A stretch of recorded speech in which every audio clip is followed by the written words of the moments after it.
हाय दोस्तों, मैं Shipra class DElEd first semester Hindi part 2 के सभी बहुविकल्पी प्रश्नों को आज हम हल करने वाले हैं। दोस्तों पिछले पार्ट में एक दो प्रश्नों के उत्तर गलत हो गए थे, तो उस प्रश्न के उत्तर हम आपको इस लास्ट में बता देंगे दोस्तों, कौन सा उत्तर सही है दोस्तों।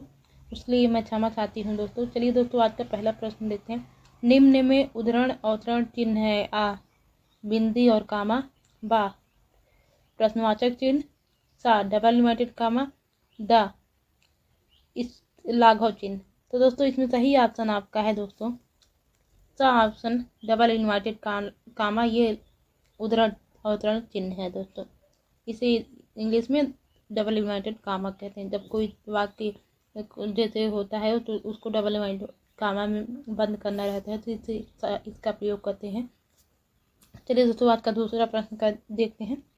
दिल्ली चलो में कौन सा विराम चिन्ह प्रयुक्त हुआ है। आ इकहारा उद्धरण, बा दोहरा उद्धरण, सा अल्प विराम, द अर्ध विराम। तो दोस्तों यहाँ विराम है तो विराम नहीं होगा, क्योंकि विराम दो ही, अल्प विराम और अर्ध विराम तथा पूर्ण विराम होता है। तो लेकिन इसमें दोस्तों चिन्ह पूछा है तो चिन्ह रहेगा, यहाँ पे विराम नहीं रहेगा। इसमें दोस्तों कौन सा चिन्ह प्रयोग हुआ है दोस्तों, इसमें दोहरा उद्धरण चिन्ह प्रयोग हुआ है, इसलिए बा ऑप्शन दोस्तों आपका सही हो जाएगा। चलिए दोस्तों, आज का तीसरा प्रश्न देखते हैं। निर्देशक चिन्ह को अंग्रेजी में कहते हैं। आ डैश, बा कॉलम, सा हैश, द कोई नहीं। तो दोस्तों निर्देशक चिन्ह को अंग्रेजी में दोस्तों डैश कहते हैं। आ ऑप्शन दोस्तों आपका सही है। चलिए दोस्तों, आज का चौथा प्रश्न देखते हैं। संयुक्त शब्दों तथा समास में प्रयोग किया जाता है। आ योजक चिन्ह, बा अर्ध विराम, सा पूर्ण विराम, द ये सभी। तो दोस्तों संयुक्त शब्दों तथा समास में प्रयोग किया जाता है योजक चिन्हों को। आ ऑप्शन दोस्तों आपका सही है। चलिए दोस्तों, पांचवा प्रश्न आज का देखते हैं। लेखक या कविता का शीर्षक लिखते समय कौन सा चिन्ह प्रयोग करते हैं। आ दोहरा उद्धरण, बा इकहारा उद्धरण, सा दोनों, द कोई नहीं। तो दोस्तों लेख या कविता लिखते समय इन दोनों का ही प्रयोग करते हैं, दोहरा उद्धरण का भी और इकहारा उद्धरण का भी, इसलिए सा ऑप्शन दोनों सही हो जाएगा। चलिए दोस्तों, छठा प्रश्न देखते हैं। श्री का प्रयोग करते हैं। आ अध्याय की समाप्ति पर, बा लेख की समाप्ति पर, सा रचना की समाप्ति पर, द उपयुक्त सभी। तो दोस्तों इस श्री का जो प्रयोग करते हैं वो लेख की समाप्ति पर भी, अध्याय की समाप्ति पर और रचना की समाप्ति पर भी करते हैं, इसलिए सही ऑप्शन द हो जाएगा, उपयुक्त सभी। क्योंकि जब कोई रचना या कोई भाग खत्म हो जाता है तो उसको हम इस श्री के द्वारा ऐसे बता देते हैं कि लेख समाप्त हो गया है। चलिए दोस्तों, आज का अगला प्रश्न देखते हैं। देवधन इंद्र देवेंद्र में कौन सा चिन्ह प्रयुक्त किया गया है। आ समता, बा स्त्री, सा पूर्ण विराम, द विस्मयाद बोधक। तो दोस्तों देव प्लस इंद्र में दोस्तों समता यानी जोड़ने का काम किया गया है। आ ऑप्शन दोस्तों सही हो जाएगा। चलिए दोस्तों, आठवां प्रश्न देखते हैं। लद गई आम्र की तरु की डाली, हो उठी कोकिला मधुवाली। इस पंक्ति में कौन सा चिन्ह उपयोग किए गए हैं। आ पूर्ण विराम, बा अल्प विराम, सा इकहारा उद्धरण, द सभी। तो दोस्तों इस पंक्ति में सभी का प्रयोग किया गया। दोस्तों पूर्ण विराम का भी प्रयोग किया गया है, अल्प विराम का भी किया गया और इकहारा उद्धरण का भी प्रयोग किया गया, इसलिए सही ऑप्शन आपका हो जाएगा द ऑप्शन ये सही। चलिए दोस्तों, आज का नौवां प्रश्न देखते हैं। विराम चिन्ह कितने प्रकार के होते हैं। आ 18, बा 15, सा 16, द 11। तो दोस्तों विराम चिन्ह जो होते हैं 18 प्रकार के होते हैं। इसको मैं आपको बाद में लिखवा दूंगी दोस्तों कितने प्रकार हैं। चलिए दोस्तों, आज का अगला प्रश्न देखते हैं, 10वां। जब वाक्य में हर्ष, शोक, भय, चिंता आदि भावों को प्रकट किया जाता है तो विराम चिन्ह प्रयुक्त होता है। आ विस्मयादि बोधक, बा संबोधन, सा आश्चर्यचकित, द ये सभी। दोस्तों जब हर्ष, शोक, भय, चिंता आदि भाव प्रकट होता है तो विस्मयादि यानी विस्मय का प्रयोग करते हैं, तो इसलिए सही ऑप्शन आ हो जाएगा दोस्तों। चलिए दोस्तों, आज का 11वां प्रश्न देखते हैं। किसी लेख या रचना के अंत में चिन्ह प्रयोग करते हैं। आ योग चिन्ह, ब समता चिन्ह, सा स्त्री, द उद्धरण। तो दोस्तों जब कोई रचना या लेख समाप्त हो जाता है उसके अंत में किसका प्रयोग करते हैं दोस्तों, स्त्री का, यानी समाप्त हो गया रचना, ऐसे दोस्तों स्त्री का प्रयोग करते हैं दोस्तों। तो चलिए ये ऑप्शन आपका दोस्तों सा हो जाएगा। चलिए दोस्तों 12वां प्रश्न देखते हैं। प्रश्नवाचक चिन्ह है। आ संबोधन चिन्ह, बा बिंदी और कामा, सा प्रश्नवाचक द कोष्ठक। तो दोस्तों इसमें सही ऑप्शन आपका हो जाएगा सा ऑप्शन कोष्ठ, ये प्रश्नवाचक चिन्ह ये है दोस्तों। चलिए दोस्तों आज का 13वां प्रश्न देखते हैं। कोष्ठक में लिखा गया शब्द प्रायः होता है आ विशेषण, बा संज्ञा, सा स्त्री, दा उद्धरण। तो दोस्तों कोष्ठक में हमेशा विशेषण लिखा जाता है। आ ऑप्शन आपका दोस्तों सही हो जाएगा। चलिए दोस्तों आज का 14वां प्रश्न देखते हैं। लोप अथवा हंस पद है आ संबोधन चिन्ह, बा चिन्ह, सा प्रश्नवाचक चिन्ह, दा कोष्ठक चिन्ह। तो दोस्तों लोप अथवा हंस पद है बा वाला दोस्तों। जब कोई पंक्ति छूट जाती है वाक्य लिखते समय तो उसको ऐसे लोप या हंस पद के द्वारा उस वाक्य को हम लिख देते हैं दोस्तों, ऐसे करके। और या कोई भी वाक्य लिखते समय जब कोई पंक्ति में छूट जाता है कोई वाक्य तो उसको हम ऐसे लोप या हंस पद के द्वारा ऐसे करके लिख देते हैं दोस्तों। चलिए दोस्तों आज का 15वां प्रश्न देखते हैं। लाघव चिन्ह है आ ऑप्शन, बा ऑप्शन, या सा ऑप्शन, या दा ऑप्शन। तो दोस्तों लाघव चिन्ह होता है आ ऑप्शन की तरह। जब कोई वाक्य बड़ा होता है तो उसको संक्षिप्त रूप में लिखने के लिए लाघव चिन्ह का प्रयोग, जैसे डॉक्टर होता है तो इसका संक्षिप्त रूप लिखने के लिए दोस्तों हम लोग लाघव चिन्ह का प्रयोग करते हैं तो डॉक्टर, या दोस्तों प्रोफेसर को लाघव चिन्ह के द्वारा ऐसे लिखा जाता है। तो कोई भी वाक्य जो बड़ा है उसको संक्षिप्त रूप लिखने के लिए लाघव चिन्ह का प्रयोग करते हैं दोस्तों। चलिए दोस्तों आज का 16वां प्रश्न देखते हैं। स्त्री चिन्ह है आ, बा, सा, या दा। तो दोस्तों स्त्री चिन्ह इसमें है दा ऑप्शन ये वाला सही हो जाएगा। फिर दोस्तों आज का 17वां प्रश्न देखते हैं। शुद्धवर्तनी वाला शब्द है आ कुमुदनी, बा कुमुदनी, सा कुमुदिनी, दा कुमुदिनी। तो दोस्तों इसमें सही ऑप्शन आपका है सा ऑप्शन कुमुदिनी, सा ऑप्शन आपका दोस्तों इसमें सही है। फिर दोस्तों 18वां प्रश्न देखते हैं आज का। निम्न में से कौन सा शुद्ध शब्द है आ वानर, बा पट, सा क्षेत्र, दा मिष्ठान। तो दोस्तों इसमें सही शुद्ध शब्द है वानर, जबकि ये तीनों गलत है। क्षेत्र दोस्तों ऐसे ही होता है और मिष्ठान भी गलत है दोस्तों।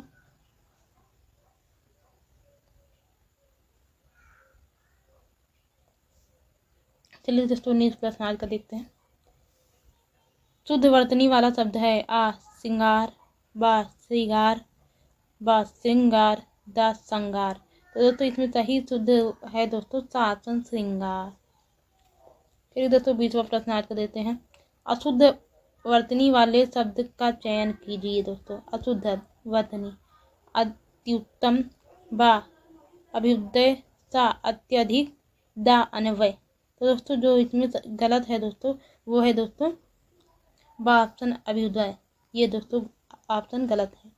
चलिए दोस्तों 21 प्रश्न देखते हैं आज का। निम्न में लेखन विधियां हैं आ अनुकरण विधि, बा मांटेसरी विधि, सा विश्लेषण विधि, दा उपयुक्त सभी। तो दोस्तों इसमें सभी ही लेखन विधियां, इसलिए सही ऑप्शन आपका हो जाएगा दा ऑप्शन उपयुक्त सभी। चलिए दोस्तों 22 प्रश्न आज का देखते हैं। सुडौल तथा आकर्षक लेखन के लिए आवश्यक है आ सुलेख, बा अनुलेख, सा उपयुक्त दोनों, दा इनमें से कोई नहीं। तो दोस्तों सुडौल तथा आकर्षक लेखक के लिए इन दोनों का होना आवश्यक है, इसलिए सही ऑप्शन दोनों हो जाएगा। चलिए दोस्तों 23 प्रश्न देखते हैं। श्रुतलेख का अर्थ है देख कर लिखना, बा सुन कर लिखना, सा आ तथा दा दोनों, दा कोई नहीं। तो दोस्तों श्रुतलेख का अर्थ सीधा है सुन कर लिखना, बा ऑप्शन दोस्तों आपका सही हो जाएगा। चलिए दोस्तों आज का 24 प्रश्न देखते हैं।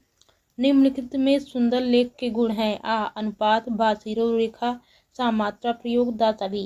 तो दोस्तों इसमें सुंदर लेख का गुण सभी है, क्योंकि अनुपात भी होना चाहिए, शिरोरेखा का भी प्रयोग करना चाहिए और मात्रा का भी प्रयोग सुंदर लेख में किया जाता है, इसलिए सही ऑप्शन आपका हो जाएगा दा ऑप्शन सभी।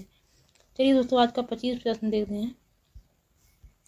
वर्तनी संबंधी अशुद्धियों को दूर करने के उपाय हैं आ शुद्ध उच्चारण, बा लीप संबंधी ज्ञान, सा लिखित भाषा संबोधन, दा उपयुक्त सभी। तो दोस्तों इसमें भी दोस्तों आपका सही ऑप्शन हो जाएगा दा ऑप्शन उपयुक्त सभी का ज्ञान होना आवश्यक है। चलिए दोस्तों आज का 26 प्रश्न देखते हैं। वर्णों के बीच कितनी पाई की दूरी होनी चाहिए आ 1 पाई, बा 2 पाई, सा 3 पाई, दा इनमें से कोई नहीं। तो दोस्तों वर्णों के बीच 1 पाई की दूरी होना आवश्यक है। ऑप्शन दोस्तों आपका सही हो जाएगा। चलिए दोस्तों आज का 27 प्रश्न देखते हैं। अनुच्छेद की नवीन पंक्ति को कितना स्थान छोड़कर लिखना चाहिए? आ 10 से 12 पाई, बा 5 से 6 पाई, सा 8 से 10 पाई, 10 से 15 पाई। तो दोस्तों अनुच्छेद की नवीन पंक्ति में 10 से 11 पाई का स्थान छोड़कर लिखना चाहिए। चलिए दोस्तों 28 प्रश्न आज का देखते हैं। लेखन शिक्षण में लिपि का अर्थ है आ रेखाओं चित्रों द्वारा विचार व्यक्त करना, बा भावों व विचारों द्वारा व्यक्त करना, सा लिखावट रेखाएं खींचना, दा इनमें से कोई नहीं। तो दोस्तों इसमें सही ऑप्शन आपका है ऑप्शन रेखाओं चित्रों द्वारा विचार प्रकट करना।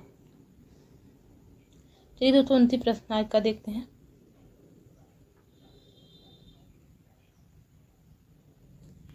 लिखना सिखाने से पूर्व बालकों को चित्रकला सिखानी चाहिए क्योंकि अक्षर भी चित्र है। यह कथन किसका है? आ गांधी जी, बा मॉन्टेसरी, सा पेस्टोलॉजी, द जैकपॉट। तो दोस्तों यह कथन जो है यह कथन बा ऑप्शन मॉन्टेसरी जी का है। चलिए दोस्तों आज का 30 प्रश्न देखते हैं। लिखते समय 2 शब्दों के बीच की दूरी होनी चाहिए। आ 1 पाई की, बा 1 अक्षर की, सा 1 मात्रा की, दा 1 शब्द की। तो दोस्तों इसमें सही ऑप्शन है लिखते समय 2 शब्दों के बीच की दूरी 1 पाई की होनी चाहिए। चलिए दोस्तों आज का 31 प्रश्न देखते हैं। कापी या स्लेट को आंखों से कितना दूर रखना चाहिए? आ लगभग 25 सेंटीमीटर, बा लगभग 32 सेंटीमीटर, सा लगभग 35 सेंटीमीटर, दा लगभग 33 सेंटीमीटर। तो दोस्तों इसमें सही ऑप्शन आपका है ऑप्शन लगभग 25 सेंटीमीटर आंखों से स्लेट की दूरी या कापी की दूरी होनी चाहिए। चलिए दोस्तों आज का 32 प्रश्न देखते हैं। कलम पकड़ने की सही विधि है। आ पहली और दूसरी उंगली के बीच कलम पकड़ना, बा पहली अंगुली और अंगूठे के सहारे पकड़ना, सा पहली और दूसरी उंगली के बीच कलम रखकर अंगूठे से पकड़ना, दा इनमें से कोई नहीं। तो दोस्तों इसमें सही ऑप्शन आपका है सा ऑप्शन पहली और दूसरी उंगली के बीच कलम रखकर अंगूठे द्वारा पकड़ना। दोस्तों चलिए दोस्तों आज का 33 प्रश्न देखते हैं। उपसर्ग धातु के साथ आता है। आ पहले, बा पीछे, सा नहीं लग सकता, दा आगे पीछे दोनों तरह लगता है। तो दोस्तों उपसर्ग जो होता है वो धातु के पहले लगता है, इसलिए सही ऑप्शन आ हो जाएगा। दोस्तों चलिए दोस्तों आज का 34 प्रश्न देखते हैं। कर्ता के ने चिन्ह का प्रयोग इनमें से कहाँ होता है? आ सामान्य भूत में, बा सामान्य वर्तमान में, सा संदिग्ध भूत में, दा सामान्य भविष्य में। तो दोस्तों कर्ता का जो ने का चिन्ह होता है यह सामान्य भूत में प्रयोग होता है भूतकाल में, इसलिए सही ऑप्शन आपका हो जाएगा ऑप्शन सामान्य भूत में। तो ये दोस्तों ने किस कारक का चिन्ह है? आ कर्ता, बा कर्म, सा करण, दा संप्रदाय। तो दोस्तों इसमें सही कर्ता सीधे आता है कर्ता ने कर्म को, यानी कर्ता हो जाएगा कर्ता ने, कर्ता के लिए प्रयोग होता है। ये दोस्तों 36 प्रश्न का देखते हैं। को किस कारक की विभक्ति है? निम्नलिखित में सही विकल्प का चयन कीजिए। अपादान, बा कर्ता, सा कर्म, दा संबंध। तो दोस्तों इसमें सही ऑप्शन आपका हो जाएगा सा ऑप्शन कर्म।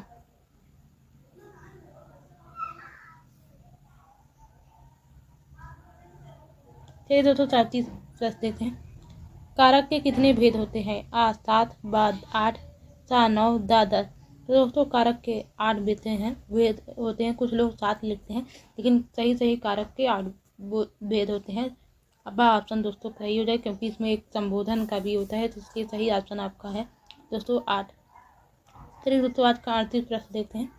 कर्म कारक का चिन्ह है। आ ने, बा से द्वारा, सा को द्वारा, दा को के लिए हेतु। इसमें सही ऑप्शन आपका हो जाएगा दोस्तों बा ऑप्शन कर्म से के द्वारा। चलिए दोस्तों 39 प्रश्न आज का देखते हैं। स्वर संधि के कितने प्रकार हैं? आ 2, बा 3, सा 4, दा 5। तो दोस्तों इसमें सही ऑप्शन होगा स्वर संधि के 5 प्रकार हैं। कौन कौन से? दीर्घ संध, गुण संध, वृद्धि संध, आयास संध तथा यण संध। दोस्तों चलिए दोस्तों आज का 44 प्रश्न देखते हैं। चलिए दोस्तों आज का 40 प्रश्न देखते हैं। 2 वर्णों के मेल से होने वाले विकार या परिवर्तन को कहते हैं। आ संधि, बा समास, सा उपसर्ग, दा प्रत्यय। तो दोस्तों 2 वर्णों के मेल से होने वाले विकार या परिवर्तन को दोस्तों कहते हैं संधि। ऑप्शन दोस्तों आपका सही है संधि। ये दोस्तों 41 प्रश्न आज का देखते हैं। निम्नलिखित में से किस शब्द में गुण संधि है? आ हिमालय, बा इत्यादि, सा तल्लीन, दा देवेन। तो दोस्तों इसमें सही ऑप्शन आपका है दा ऑप्शन देवेन। इसमें गुण संधि है दोस्तों। देवधन इंद्र बराबर देवेंद्र। तो ये दोस्तों आज का 42 प्रश्न देखते हैं। किस शब्द में वृद्धि संधि है? आ सदैव, बा यद्यप, सा रमेश, दा अन्वेषण। तो दोस्तों इसमें सही ऑप्शन आपका है वृद्धि संधि ऑप्शन सदैव में है। चलिए दोस्तों 43 प्रश्न आज का देखते। सूर्य उदय में कौन सी संधि है? आ गुण, बा यण, सा वृद्धि, दा दीर्घ। तो दोस्तों सही ऑप्शन आपका है सूर्य उदय में दोस्तों गुण संधि। सूर्य धन उदय यानी आ तथा उ मिलकर उ हो जाते हैं। तो ये दोस्तों आज का अगला प्रश्न देखते हैं।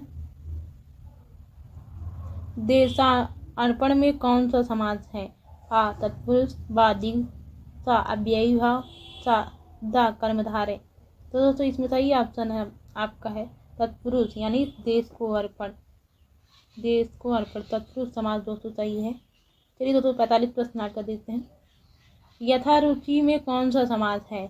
आ अव्ययी भाव, बा तत्पुरुष, सा बहुब्रीहि, दा द्वंद्व। तो दोस्तों इसमें सही ऑप्शन है यथारुचि यानी रुचि के अनुसार। इसमें अव्ययी भाव समास है। ऑप्शन आपका दोस्तों सही हो जाएगा अव्ययी भाव। चलिए दोस्तों आज का 46 प्रश्न देखते हैं। भला मानस में कौन सा समास है? आ कर्मधारय, बा तत्पुरुष, सा अव्ययी भाव, दा बहुब्रीहि। तो दोस्तों इसमें सही ऑप्शन आपका है ऑप्शन भला मानस यानी कर्मधारय समास है इसमें। चलिए दोस्तों आज का 47 प्रश्न देखते हैं। पंचवटी में कौन सा समास है? आ बहुब्रीहि, बा द्वंद्व, सा द्विगु समास, दा तत्पुरुष समास। तो दोस्तों यह संख्यावाची समास है। तो संख्यावाची समास कौन सा होता है? सा ऑप्शन द्विगु समास। इसे संख्यावाची कहते हैं यानी 5 विशेषणों का समूह पंचवटी। चलिए दोस्तों आज का 48 प्रश्न देखते हैं। बैलगाड़ी में समास है आ द्वंद्व, बा द्विगु, सा अव्ययी भाव, दा तत्पुरुष। तो दोस्तों बैलगाड़ी में जो समास है वो है तत्पुरुष समास। दोस्तों इसका समास हो जाएगा बैल की गाड़ी। चलिए दोस्तों आज का 49 प्रश्न देखते हैं। संयोग में किस उपसर्ग का प्रयोग हुआ है? आ सम, बा सन, सा संग, दा सु। तो दोस्तों 49 प्रश्न में संयोग में सम का प्रयोग किया गया है। चलिए दोस्तों आज का 50 प्रश्न देखते हैं। अधिकार में उपसर्ग है आ कर, बा कार, सा अधि, दा आ। तो दोस्तों अधिकार में अधि उपसर्ग है। सा आसन आपका दोस्तों सही है। चलिए दोस्तों 51 प्रश्न आज का देखते हैं। अध्यक्ष में कौन सा उपसर्ग है? आ अधि, बा अध, सा अध, दा अध। तो दोस्तों इसमें सही ऑप्शन आपका है अध्यक्ष में अध शब्द का उपसर्ग है। बा ऑप्शन आपका दोस्तों सही है। फिर दोस्तों 52 प्रश्न आपका देखते हैं। संग्राम में उपसर्ग बताइए। आ सन, बा सम, सा स, दा सद। तो दोस्तों संग्राम में सम का प्रयोग किया गया। बा ऑप्शन आपका दोस्तों सही है। फिर दोस्तों आज का 53 प्रश्न देखते हैं। उपसर्ग वह शब्द है जो किसी शब्द के बाद में जुड़ता है, वह शब्द के मध्य में जुड़ता है, सा शब्द के आगे जुड़ता है, सा दा शब्द में कहीं भी जुड़ जाता है। तो दोस्तों इसमें सही ऑप्शन आपका है सा ऑप्शन किसी शब्द के आगे उपसर्ग जुड़ता है। सा ऑप्शन आपका दोस्तों सही है। चलिए दोस्तों आज का 54 प्रश्न देखते हैं। प्रत्यय मूलतः कितने प्रकार के होते हैं? आ 3, बा 2, सा 4, दा 5। तो दोस्तों प्रत्यय मूलतः 2 प्रकार के होते हैं। आ तदित प्रत्यय, बा कृत प्रत्यय। ऑप्शन 2 सही हो जाएगा दोस्तों। चलिए दोस्तों आज का 55 प्रश्न देते हैं। प्रादेशिक शब्द में कौन सा प्रत्यय है? आ प्रा, बा इक, सा का, दा देशिक। तो दोस्तों प्रादेशिक शब्द में कौन सा प्रत्यय यानी शब्द के अंत में कौन सा प्रत्यय जुड़ता है? इक प्रत्यय जुड़ा है। प्रादेशिक इक सीधे आ रहा है। तो दोस्तों वह ऑप्शन आपका सही हो जाए। चलिए दोस्तों 56 प्रश्न आपका देखते हैं। धातु के अंत में जुड़े जाने वाले प्रत्यय हैं। आ क्रिया घोतक प्रत्यय, बा कृत प्रत्यय, सा तद्धित प्रत्यय, दा भाव घोतक प्रत्यय। तो दोस्तों इसमें सही ऑप्शन आपका हो जाएगा धातु के अंत में जो प्रत्यय जोड़ा जाता है उसे कहते हैं कृत प्रत्यय। दोस्तों बा ऑप्शन आपका दोस्तों सही है। चलिए दोस्तों 57 प्रश्न आज का देखते हैं। पुस्तकी शब्द में प्रत्यय है आ की, बा या, सा ई, दा या। तो दोस्तों पुस्तकी शब्द में ई प्रत्यय है। आ ऑप्शन आपका दोस्तों सही हो जाएगा। चलिए दोस्तों 58 प्रश्न आज का देखते हैं। राष्ट्रीय में प्रत्यय ई प्रत्यय लगाने पर कौन सा शब्द बनेगा? आ राजीव, बा राष्ट्रीय, सा राष्ट्रीय, दा राष्ट्रीयता। दोस्तों इसमें ई प्रत्यय लगाने से राष्ट्रीय हो जाएगा। सा ऑप्शन आपका दोस्तों सही है। चलिए दोस्तों आज हमने 58 प्रश्न आपको इस पाठ के हल कराए और पिछले पाठ में जो प्रश्न गलत हुआ था वो दोस्तों है दोस्तों बा का उच्चारण स्थाल,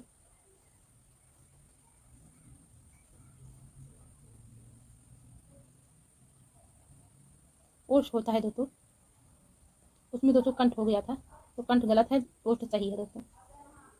कंठ दोस्तों गलत है और ओष्ठ सही है, तो आप सही कर लीजिएगा।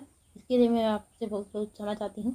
चलिए फिर अगले वीडियो के साथ मिलूंगी, तब तक के लिए बाय बाय, टेक केयर।